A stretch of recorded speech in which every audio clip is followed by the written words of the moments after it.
I didn't feel like anything was wrong until kind of just like the second the wheels touched the ground. Then it all kind of went mayhem from there.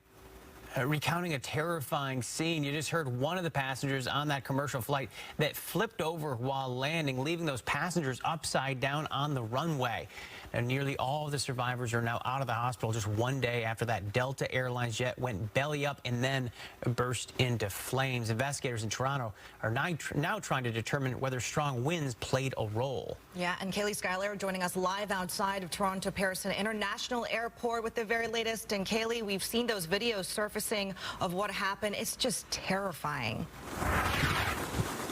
Yeah, good evening, Hannah and Matthew. I mean, even right now with the winds, they are just blowing everything around, sometimes even knocking over my equipment. But tonight, the Transportation Safety Board of Canada announcing that they have recovered the cockpit voice recorder and the flight data recorder from the Delta jet. So those items will be sent to a lab for further investigation. But all 80 passengers are expected to survive. Some of the injuries include head pain. Some people sprained their backs while the plane was flipping. Others were vomiting due to exposure from the jet fuel. Now, 21 people were sent to the hospital, but 19 have already been released.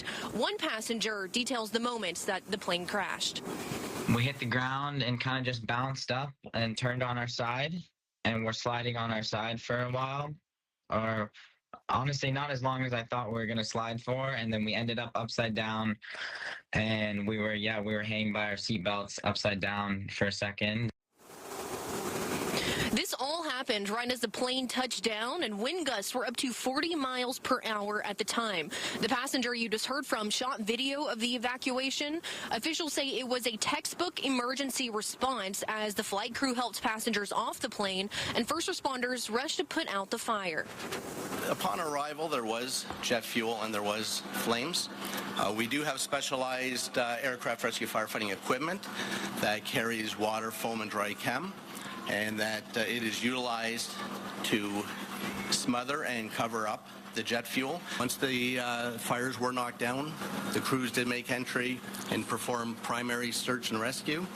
The passengers were all evacuated. Canadian investigators are now trying to determine if the weather caused the crash. Today in a news conference, officials said the area received more than 20 inches of snow over the weekend, but the airport's fire chief previously said the runway was dry at the time of the crash and there were no crosswind conditions. Now, 2 of the 5 runways here are still closed while investigators are looking at the wreckage. Now, the Transportation Safety Board of Canada is the lead investigator. NTSB and Delta are assisting. In Toronto, Kaylee Schuyler, Fox 13 News.